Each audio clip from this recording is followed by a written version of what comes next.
नमस्कार दोस्तों। स्वागत है आपका सीओ गुरु चैनल पर।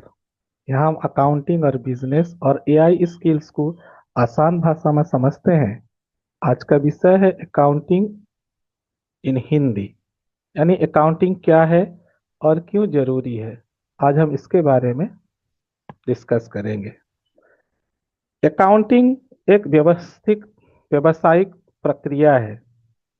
अकाउंटिंग एक व्यवस्थित प्रक्रिया है जिसमें हम सभी वित्तीय लेन देन को रिकॉर्ड करते हैं, उन्हें वर्गीकृत करते हैं, सारांश बनाते हैं और रिपोर्ट तैयार करते हैं। सरल शब्दों में कहें तो अकाउंटिंग पैसे के आने जाने का हिसाब रखने की एक कला है। अकाउंटिंग क्यों जरूरी होता है? अकाउंटिंग हर बिजनेस पर हर बिजनेस पैसे पर चलता है। पैसे का सही ट्रैक रखना जरूरी है, इसलिए अकाउंटिंग जरूरी है।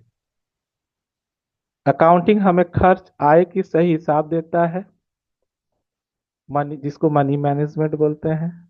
फाइनेंशियल ट्रैकिंग बताता है, यानी कितना कमाया और कितना खर्च हुआ। और इन्फॉर्म डिसीजन मेकिंग में भी हमें मदद करता है, यानी बिना अकाउंटिंग के बिजनेस के फैसले अंधेरे में लिए जाने के जैसे होते हैं।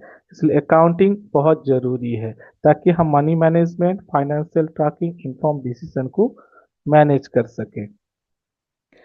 अकाउंटिंग के चार मुख्य उद्देश्य हैं। सबसे पहला उद्देश्य जो है प्रॉफिट और लॉस, जिस ये बताता है जिसमें बिजनेस ने लाभ कमाया या नुकसान किया। और फाइनेंशियल पोजीशनिंग बताता है कि बिजनेस के पास कितनी संपत्ति और कितने खर्च हैं। और डिसीजन सपोर्ट की सही रणनीतिक फैसले लेने में मदद करता है। और लीगल कंप्लायंस, टैक्स और कानून का पालन सुनिश्चित कराने में मदद करता है। जब अकाउंटिंग इतना सारा मदद करता है तो फिर अकाउंटिंग किसको चाहिए? कौन अकाउंटिंग का उपयोग करता है?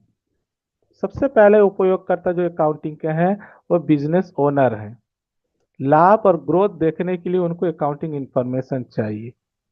दूसरे जो हैं इन्वेस्टर्स हैं, जिनको निवेश करने से पहले कंपनी की स्थिति जानना चाहिए, ताकि अच्छा अकाउंटिंग इंफॉर्मेशन होगा तो उतना ट्रांसपेरेंसी अच्छा होगा बिजनेस का। जितना ट्रांसपेरेंसी बिजनेस में होगा, इन्वेस्टरों को अपना निवेश करने का स्थिति जानना आसान होगा। और गवर्नमेंट को भी अकाउंटिंग इंफॉर्मेशन चाहिए टैक्स और नियमों की निगरानी के लिए। और स्टूडेंट और प्रोफेशनल जो हैं उनको स्टूडेंट के लिए सीखने के लिए डेटा चाहिए, अकाउंटिंग इंफॉर्मेशन। और फाइनेंशियल प्रोफेशनल जो हैं उनको रिपोर्ट बनाने के लिए अकाउंटिंग इंफॉर्मेशन चाहिए।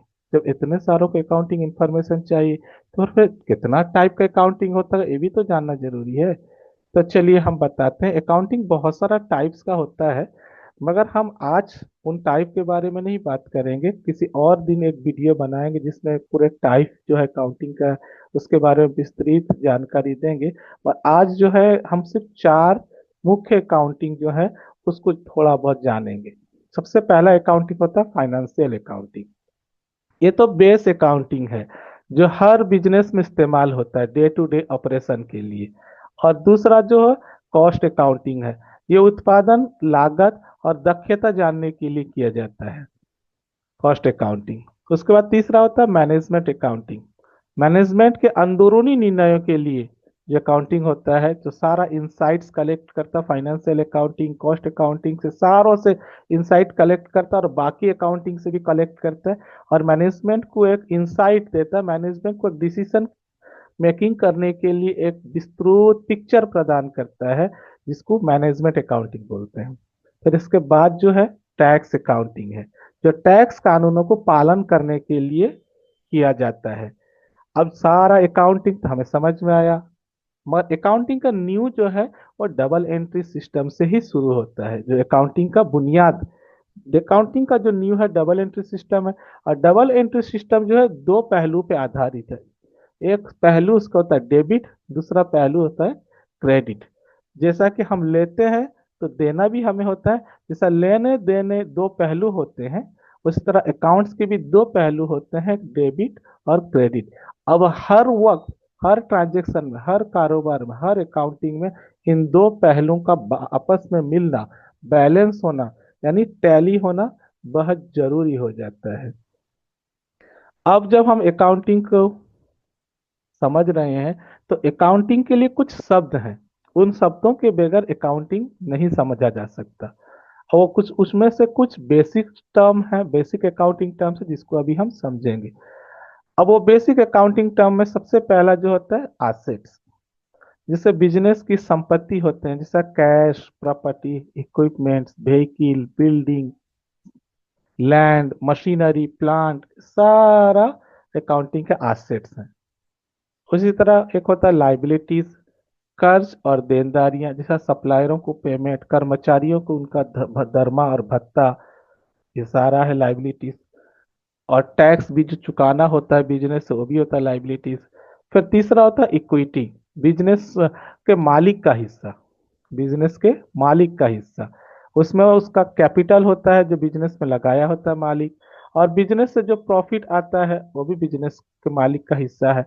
तो ये सारा इक्विटी के अंदर आता है। और क्या होता है, रेवेन्यू। चौथा होता है बिजनेस का जो कमाई, जिसको रेवेन्यू बोलते हैं। और एक होता है एक्सपेंसेस, जो कमाई के लिए जो खर्च किया जाता है। सो कुल मिलाकर ये पांच बेसिक टर्म होते हैं जिसको assets, liabilities, equity, revenue and expenses बोला जाता है। इन पांच टर्म को बेस करके हर कंपनी का चार्ट ऑफ अकाउंट बनाया जाता है जब अकाउंट सेटअप किया जाता है कंपनी का। अब चार्ट ऑफ अकाउंट एक बहुत बड़ा विषय है और बहुत टेक्निकल विषय है। इसको हम और एक वीडियो में समझाने का प्रयास करेंगे। और फिर चार्ट ऑफ अकाउंट भी हर सेगमेंट, हर एक बिजनेस इंडस्ट्री का अलग अलग होता है, उनके रिक्वायरमेंट के हिसाब से उस चार्ट ऑफ अकाउंट को हम समझेंगे। फिर उसमें भी हर अकाउंटिंग सॉफ्टवेयर का कोडिंग सिस्टम भी अलग अलग होता है, उसका भी हम जानकारी प्रदान करेंगे। अब फिर अकाउंटिंग जब इतना सारा उपयोग करता है तो अकाउंटिंग का महत्व क्यों है, किस काम के लिए अकाउंटिंग इतना गुरुत्वपूर्ण है, इतना क्यों जरूरी होता है। तो अकाउंटिंग सबसे पहले बजटिंग और प्लानिंग के लिए जरूरी होता है। यानी संसाधनों का सही उपयोग करने में अकाउंटिंग हमें क्या करता है, मदद करता है। और इसके साथ साथ ऑडिट सपोर्ट में भी अकाउंटिंग का इंफॉर्मेशन हमें मदद करता है। और जब कंपनी का ऑडिट होता है, चलो ऑडिट भी हम बता देते, बहुत सारा टाइप का ऑडिट होता है। उसमें से प्रमुख ऑडिट जो होते हैं दो होते हैं, आंतरिक ऑडिट जिसको इंटरनल ऑडिट बोला जाता है, और एक बाहरी ऑडिट जिसको एक्सटर्नल ऑडिट बोला जाता है। ये दो ऑडिट जो होता है इसके लिए भी अकाउंटिंग का इंफॉर्मेशन का आवश्यकता पड़ता है। और क्या होता है, इन्वेस्टरों को कॉन्फिडेंस बिल्ड कराता है अकाउंटिंग। हाँ, जितना अकाउंटिंग अच्छा होगा उतना उसका ट्रांसपेरेंसी मेंटेन होगा, जैसा मैंने पहले भी बोल चुका हूँ। तो इससे पारदर्शिता बढ़ती है, जिससे बिजनेस में इन्वेस्टरों का कॉन्फिडेंस भी बढ़ता है, उनका भरोसा बढ़ता है। और क्या करता है बिजनेस का महत्व क्या है, स्ट्रैटेजिक प्लानिंग इसका एक महत्वपूर्ण अंग है, जो स्ट्रैटेजिक प्लानिंग में हमें मदद करता है, भविष्य की योजनाओं की मार्गदर्शन प्रदान करता है। हम बिजनेस को कितना बढ़ाएंगे, कितना ग्रोथ करेंगे, कितना एक्सपैंड करेंगे, किस तरह, एक हमको सपोर्ट देता है। जब इतना सारा करने के बाद भी कुछ चीजें ऐसी हैं जिसमें अकाउंटिंग हमें कुछ भी नहीं कर सकता, हमें कुछ मदद भी नहीं कर सकता, कुछ प्रदान भी नहीं कर सकता, क्योंकि उसकी वहाँ सीमाएं हैं। जैसा कि गैर वित्तीय पहलू पे नॉन फाइनेंशियल फैक्टर है, जैसा एम्प्लॉय का मोराल हो या कंपनी का ब्रांड वैल्यू हो, इन सारा चीज में अकाउंटिंग हमें मदद नहीं कर सकता। और इसके अलावा अकाउंटिंग का जो लिमिटेशन है वो बेस्ड ऑन हिस्टोरिकल डेटा होता है, इतिहास पर जो आधारित डेटा होता है उसके बुनियाद पे अकाउंटिंग बनता है। अकाउंटिंग कभी हमें फ्यूचर का प्रिडिक्टेशन नहीं देता, फ्यूचर का भी नहीं हमें बताता। हाँ, अलबत्ता ये तो जरूर करता है कि जो डेटा देता, उस डेटा के आकलन के जरिए हम अपने बिजनेस का आगे का बजट कर सकते हैं, प्लानिंग कर सकते हैं, मगर प्रिडिक्ट नहीं कर सकते हैं। तो दोस्तों, यह था अकाउंटिंग का परिचय। उम्मीद है कि आपको ये समझ आया होगा अकाउंटिंग क्यों जरूरी है और ये बिजनेस को कैसे मजबूत बनाता है। अगर आपको ये वीडियो पसंद आया हो तो लाइक, शेयर, सब्सक्राइब करना जरूर क्योंकि ये हमारा पहला वीडियो है। आगे चल के हम बहुत सारे और भी वीडियो बनाएंगे अकाउंटिंग, फाइनेंस, बिजनेस, एआई के ऊपर, जिसमें अकाउंटिंग सॉफ्टवेयर का सीखना भी हो, एआई एप्लीकेशन का भी सीखना हो, वो भी आने वाला है। तो चलें, सीओ गुरु के साथ सब्सक्राइब करके जुड़े रहें। लर्न, अप्लाई, ग्रो हमारा सिद्धांत है। इस सिद्धांत पे हम सब आके एक साथ जुड़ें। चलो, बहुत बहुत शुक्रिया, धन्यवाद।